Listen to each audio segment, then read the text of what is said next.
All right, guys, we're coming live to you from Toronto, Canada.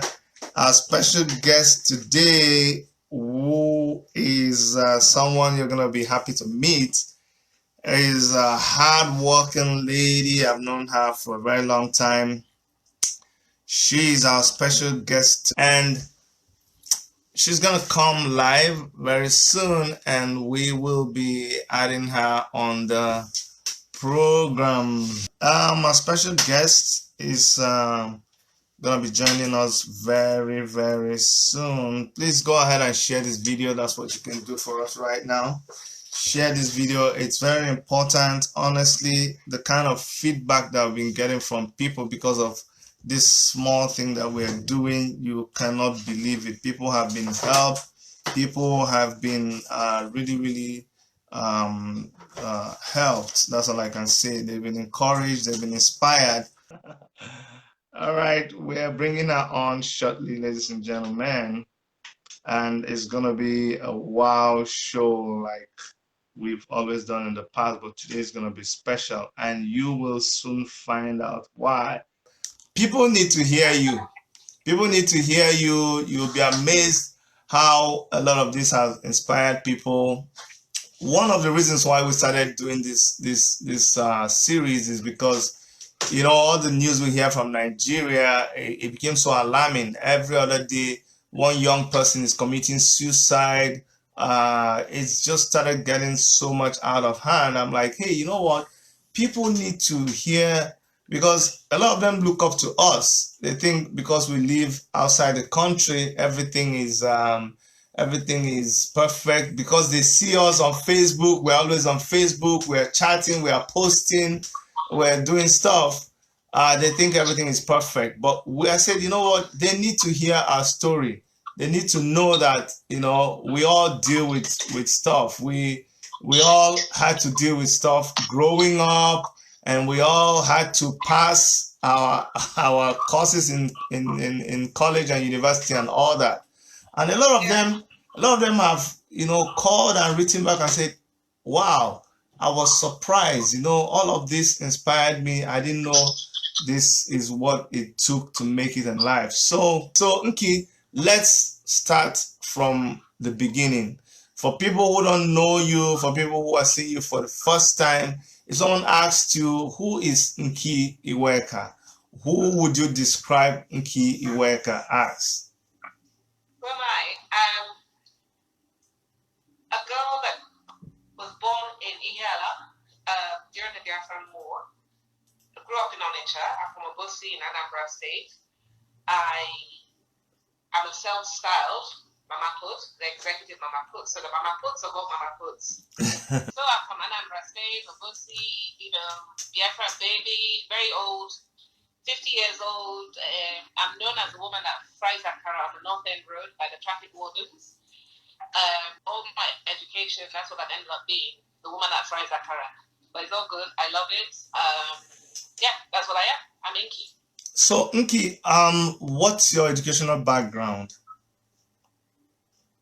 So I have a degree in computer science. I got first. I have a master's in decision sciences, which is, I guess the easiest way to explain it is it's applied maths. And then that was it. I was going to do a PhD, but I didn't.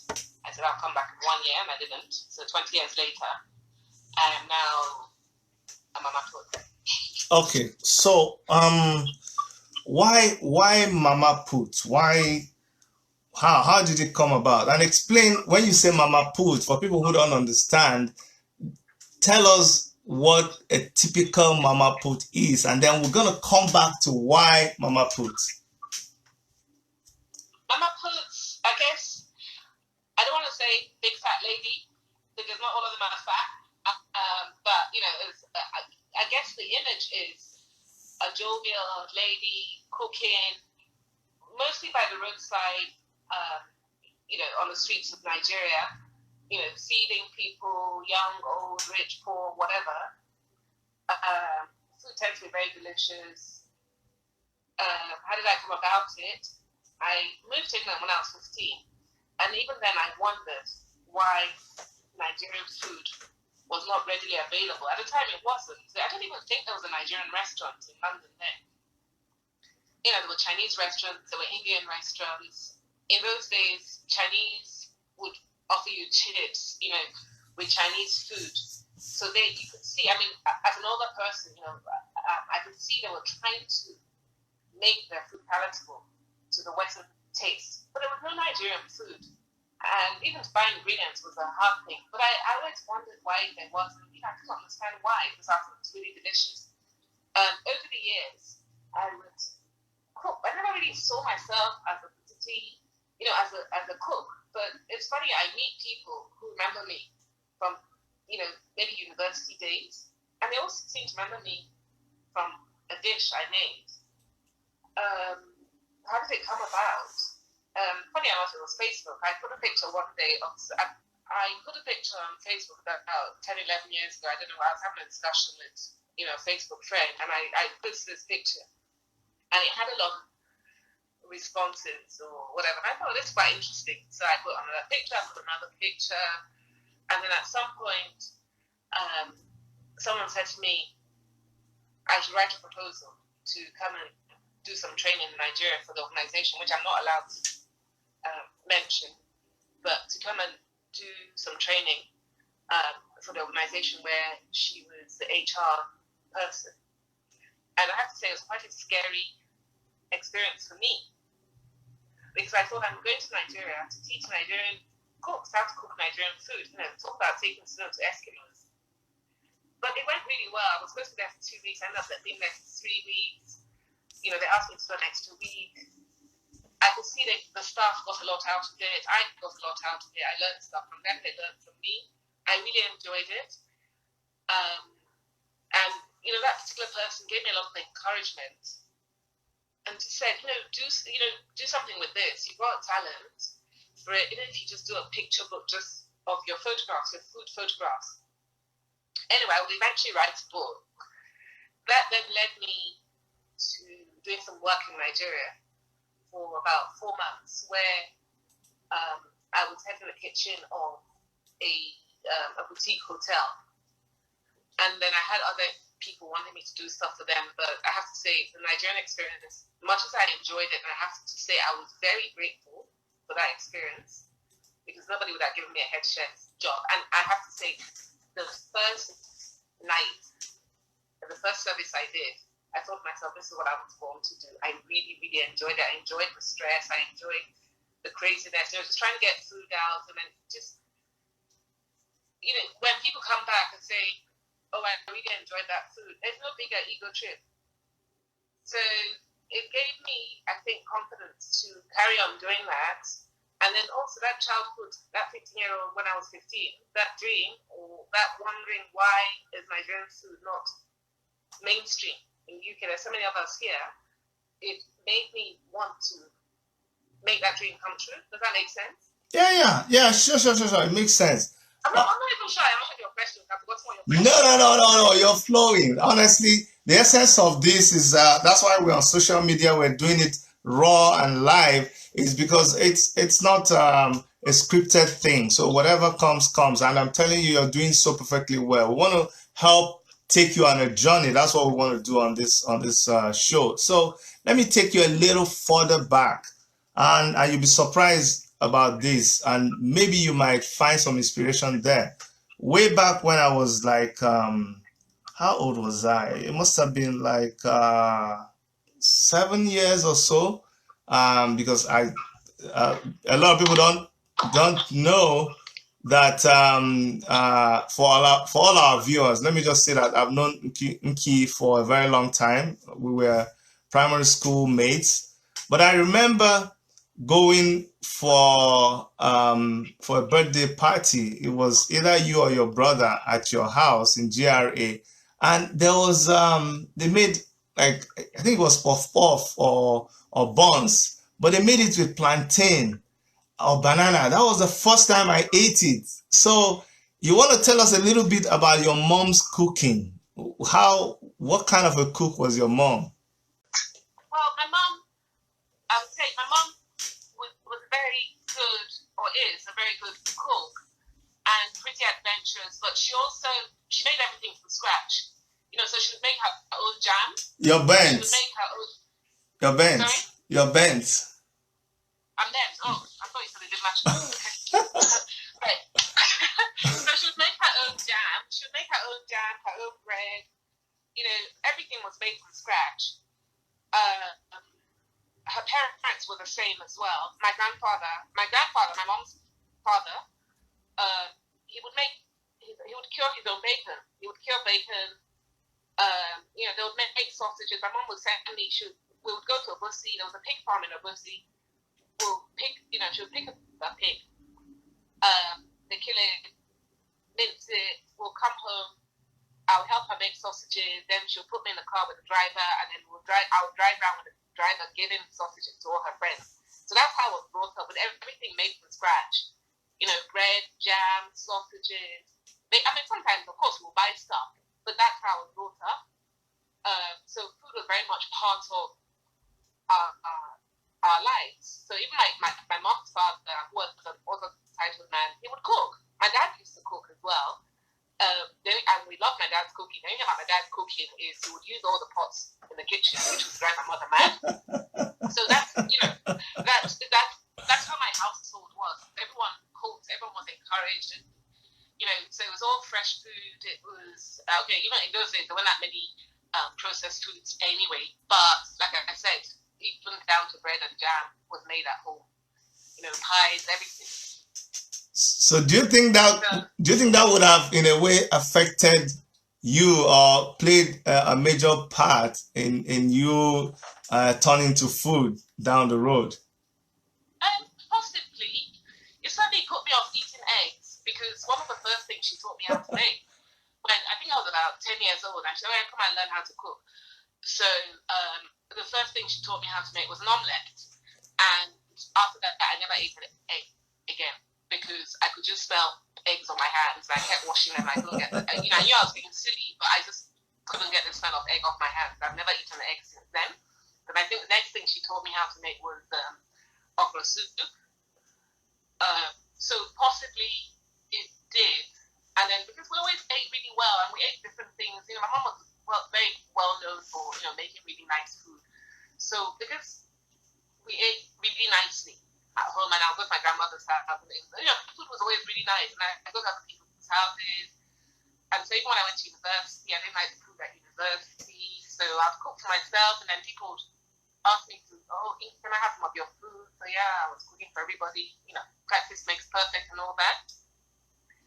Possibly, but also it was just this desire to promote Nigeria, because you hear so many bad things about Nigeria, and we all know that there's good and bad in Nigeria. But there was this big desire to show people that Nigeria is not just what you hear about in the press. And okay, so that's gonna bring me to my next question. So you had this desire, and then there was a curiosity, and you tried to fill a vacuum that was there. Now, take us through some of the things you've seen yourself doing to promote or to follow this dream of yours. Like, I know very well that you wrote a book. I don't know whether it was published or not, but just tell us about that. Tell us about maybe your travels. I know you traveled once, and you tried to. I saw you were trying to do a live video, and you gave a speech somewhere too. You gave a talk, and you were part of a food exhibition somewhere. So take us through some of those things, because this is you now trying to follow your dream and actualize a vision that you had. So take us through some of the things that you actually did. Okay, so it started from me. I decided, people kept saying you should write a book because they really liked the pictures I was taking of food. So I started writing this book, cookbook, but I don't know, maybe because of the kind of person I am, or maybe my background, the book got bigger and bigger and bigger. And even my children were like, Mom, is this a cookbook or an encyclopedia? Because I really enjoyed doing the research on the various ingredients, because some of them are medicinal, blah blah blah. So this book was getting bigger and bigger and bigger. So I had to find. I then tried to find an agent. Well, I tried to get it published, but the publishing industry in the UK is almost like a mafia. In fact, it is like a mafia. So to get your book publish, you need an agent. To get an agent, you really need to go through a lot of steps. And my friend Nicoletta, who happens to be Italian, happened to get a party, and then she met somebody who was a book agent. She told the person about me. I met the lady, and I liked her, and she liked me. So she became my agent. She took my book around to various publishers. They said very beautiful photographs, but the world is not ready for a Nigerian cookbook. But she had belief in me. I then decided, to publish a smaller book. And at the time, regional cookery was becoming very popular in the UK. So Indian restaurants were no longer saying they were Indian restaurants. They would say South Indian or, whatever. So I decided to do a series of regional Nigerian cookbooks. So it meant the book would be smaller. And I self-published that.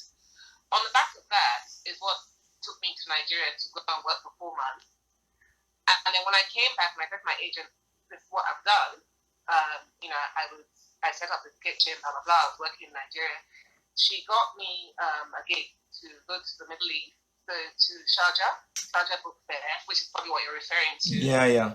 When I did cookery demos for 4 days, and that was great. They were asking, it was so nice to see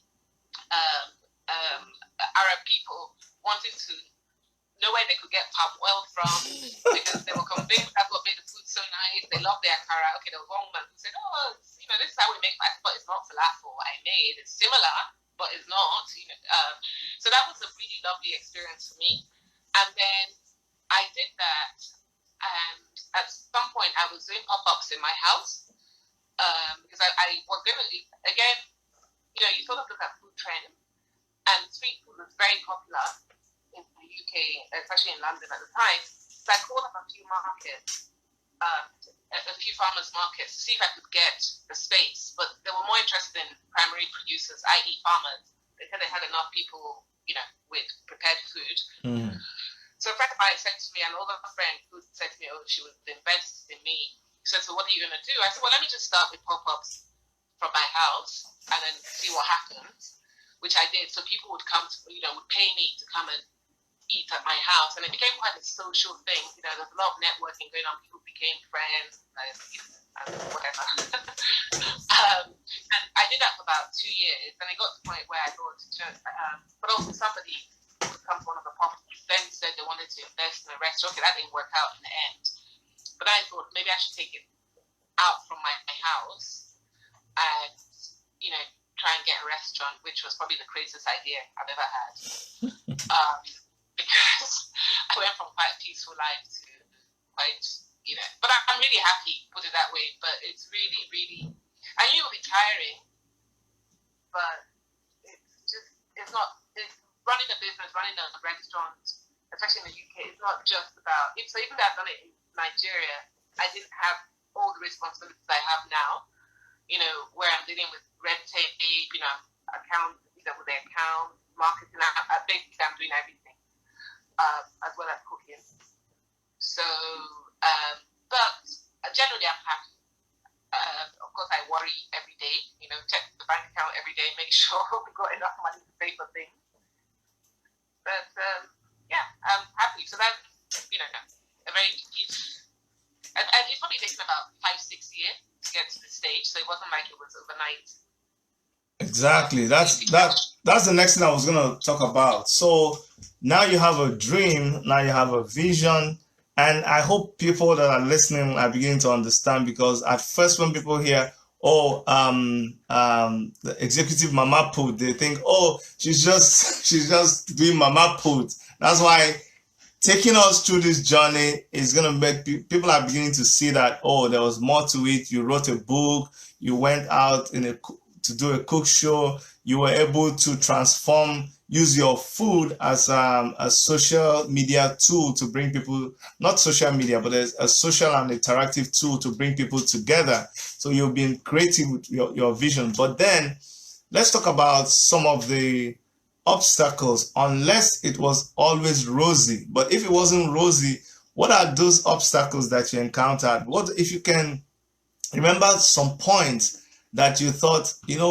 I've had it. I'm going to throw in the towel. But you look back now and you're like, wow, I can't believe I made it out of this point. I know even right now you have obstacles. You have things that you're having. I was going to say, I haven't made it at all. I haven't made it. Because the restaurant is only 1 year old and we still have issues. So like yesterday I was discussing with my friend who helps me out. You know, we want to make some changes to the interior and I'm just like, okay, we have to wait. So, for instance, I want to change the furniture, but we've looked at the cost of changing the furniture, and there are other things I want to do which will make us more efficient. So the furniture has to wait. Do you know what I mean? Literally every day I have to decide what am I going to do with this pound I have in my pocket. Do I buy ingredients? Do I pay the rent? Do I pay this? Do I don't know, buy something nice, something pretty for the restaurant? Do you see what I mean? I know, but these are things that people go through every day. The point is, I wanted to see some, because it took you 5 years, you just told us, but in those 5 years, there were things. Why you made it is because today you have a restaurant. Today you have a book. Today people know you. People have you've produced something and you've crafted something, and people actually came and they partook in it and they commended you, and you didn't fold up. If you had folded up, if your testimony is that, we started, but after 2 weeks, 2 years I gave up, that would have been different. The reason why I'm talking to you today is because I know way back when you started and you're still standing. So that's success in itself. For me, it's about the journey, not really the destination. So my question is, yeah. Well, let's take them a little bit at a time, because opening a restaurant, seriously, I'm not. It's not for the faint-hearted, and I would still say it's probably one of the craziest things I did.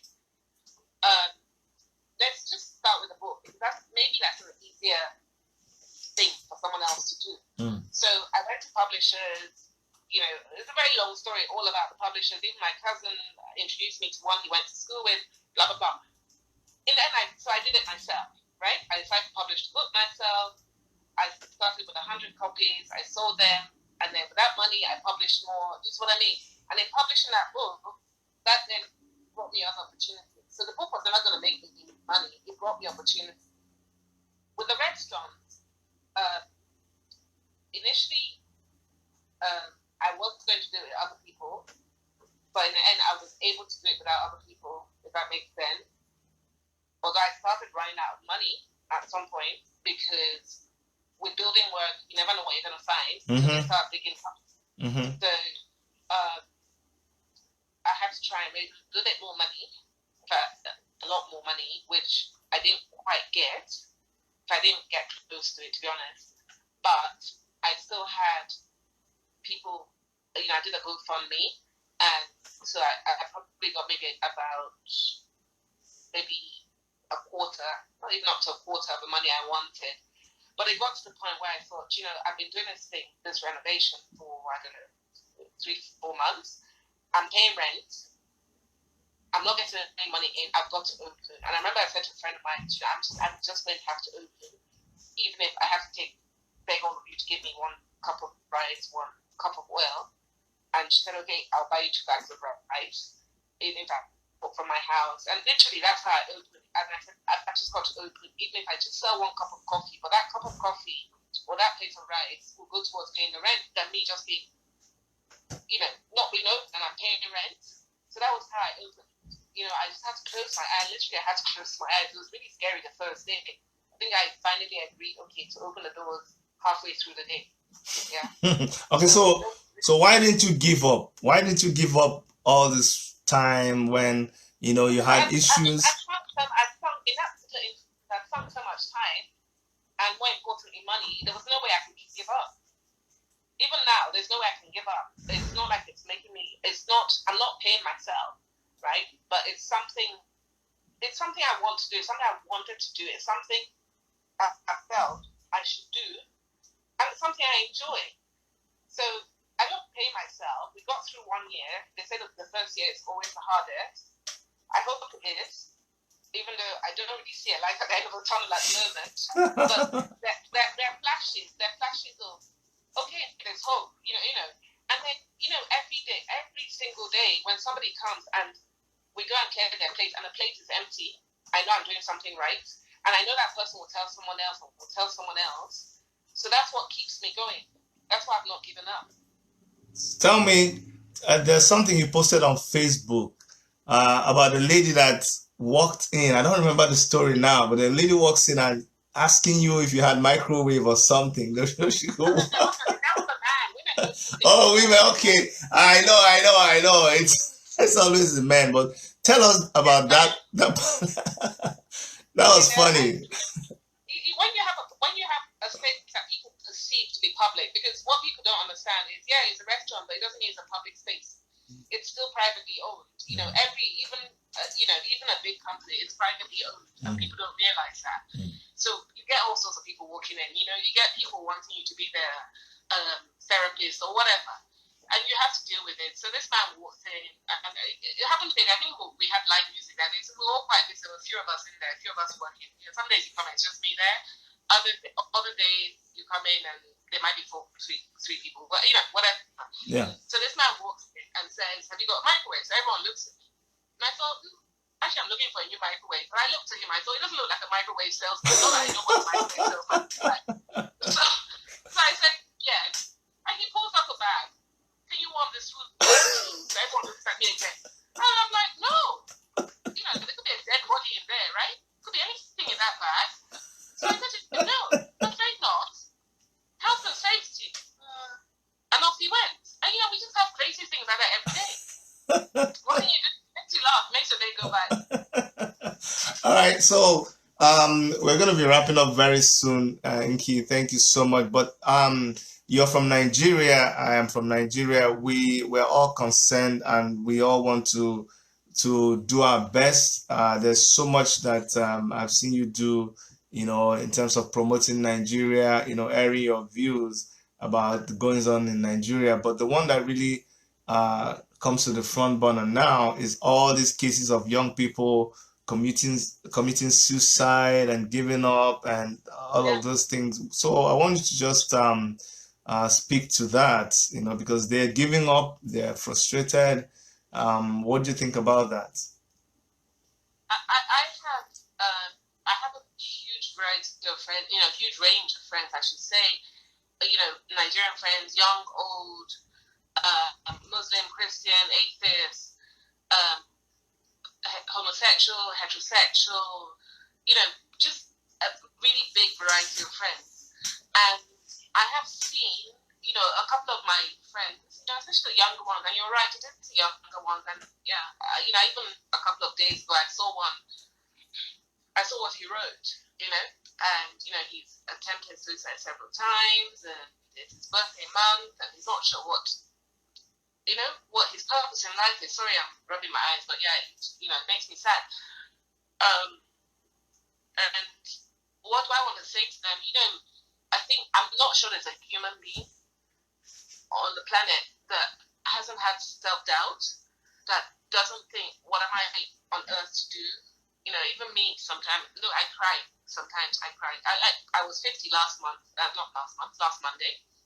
First thing I did when I woke up was cry. I don't know why I cried. I cried. Yeah.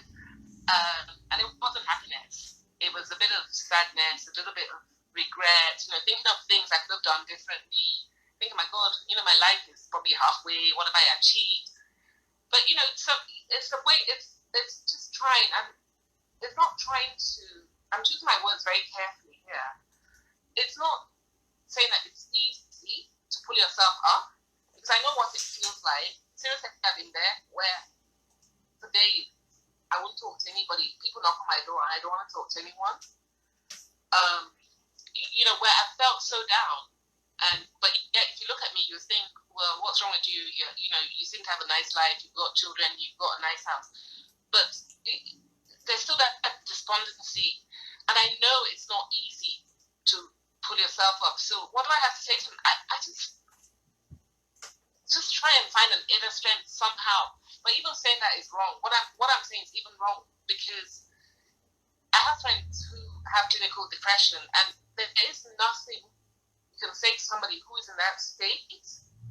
You know, a friend of mine, I remember saying to her, help me, years ago, it must be more than 10 years ago, I said to her, help me try and understand, because she used to come to my house, and she would sit with me, and I wouldn't know what to say till it was time for her to pick her kids. And I said, help me understand, what is it that makes you so unhappy? Because I could see her own unhappiness was different from my own unhappiness. Does that make sense? And Yeah. she said, I don't even know what to cook for the children. So even knowing what to cook for her children was overwhelming for her. But that was clinical depression. You see what I mean? So it's really hard for me to give advice to someone who has clinical depression. In the end, I think, you know, therapy helped her, plus Prozac, plus I think she was doing yoga, and then, you know, other exercise.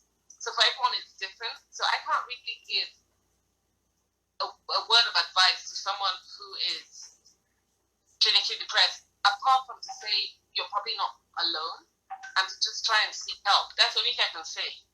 You know, you make a lot of sense. Honestly, you just keep asking if it makes sense, but you'll be shocked how what you're saying is making a lot of sense to me and a lot of people who are watching us. The only thing is, in Nigeria, whatever you offer as a solution is not even there.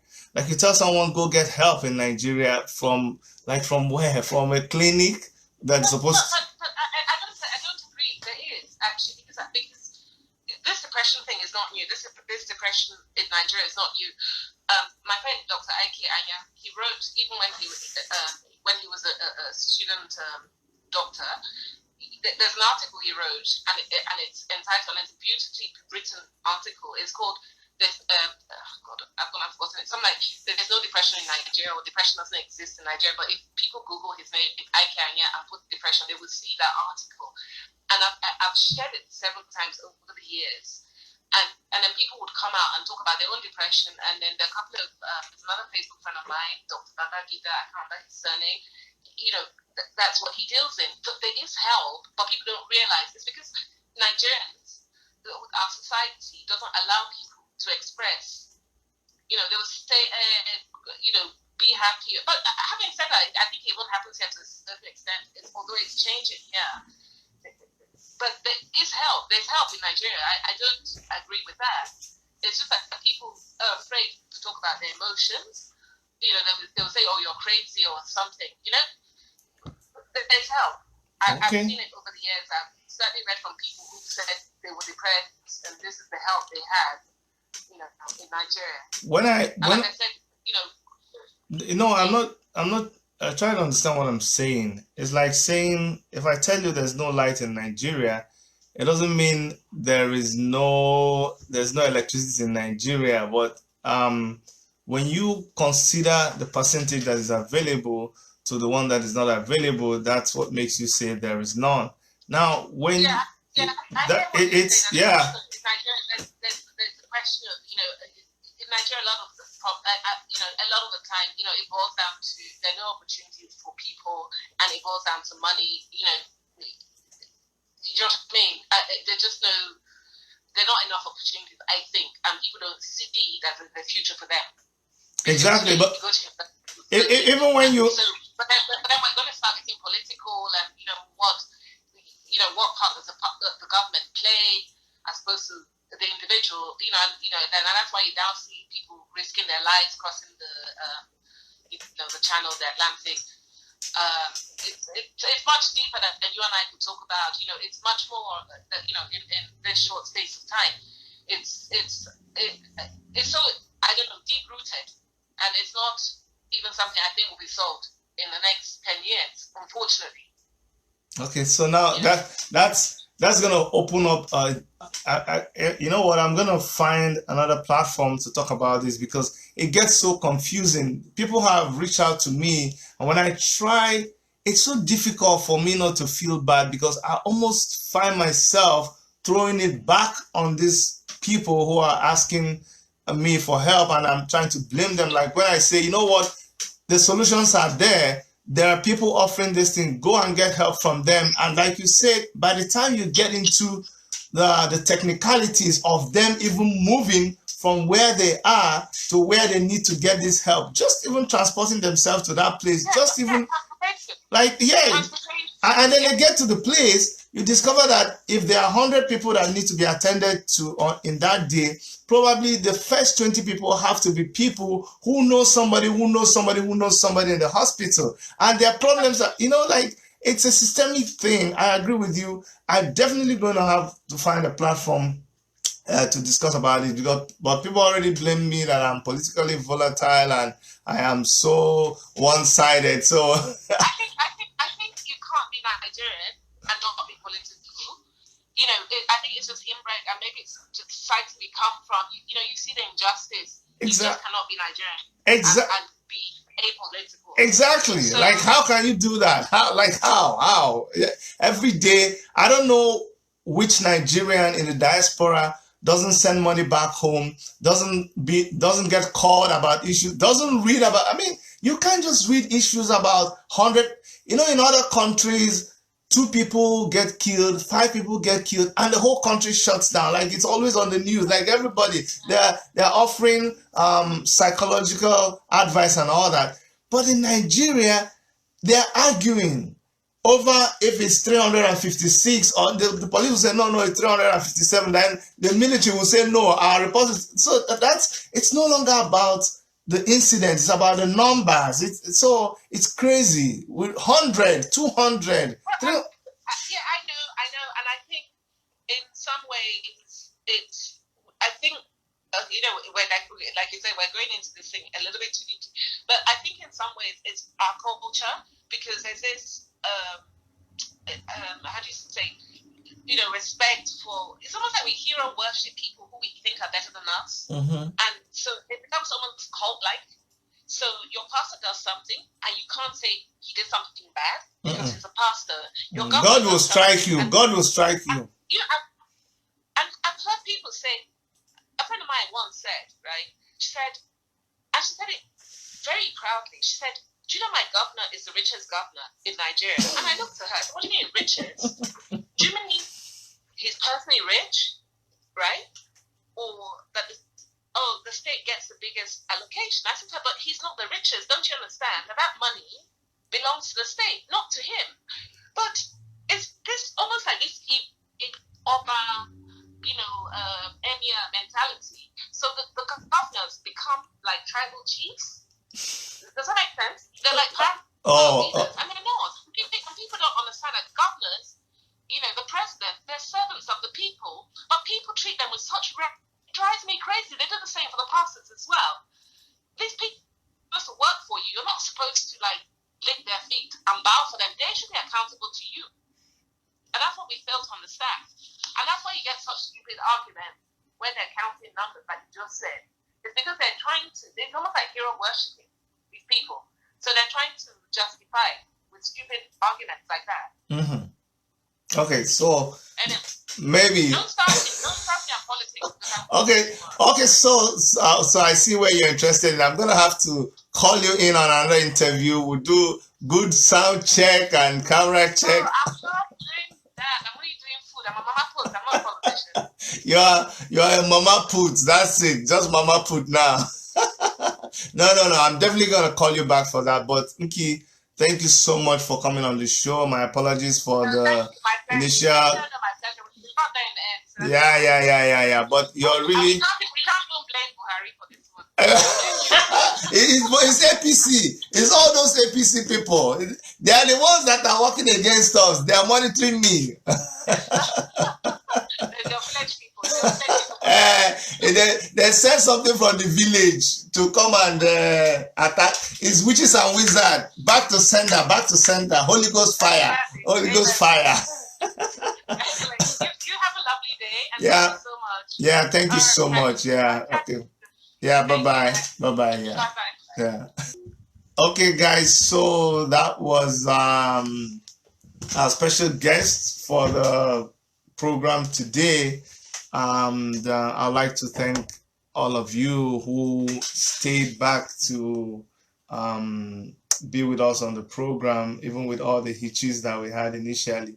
Sometimes it happens, but this program is about overcoming your limitations and breaking barriers. And in this case, our limitation was becoming technology, but I'm glad we're able to talk to Inky Iweka and extract from her what made her decide to be executive mama put. And that's just a name that she has chosen for herself, but she has gone into food and she's made something for herself. She's written a book about Nigerian food.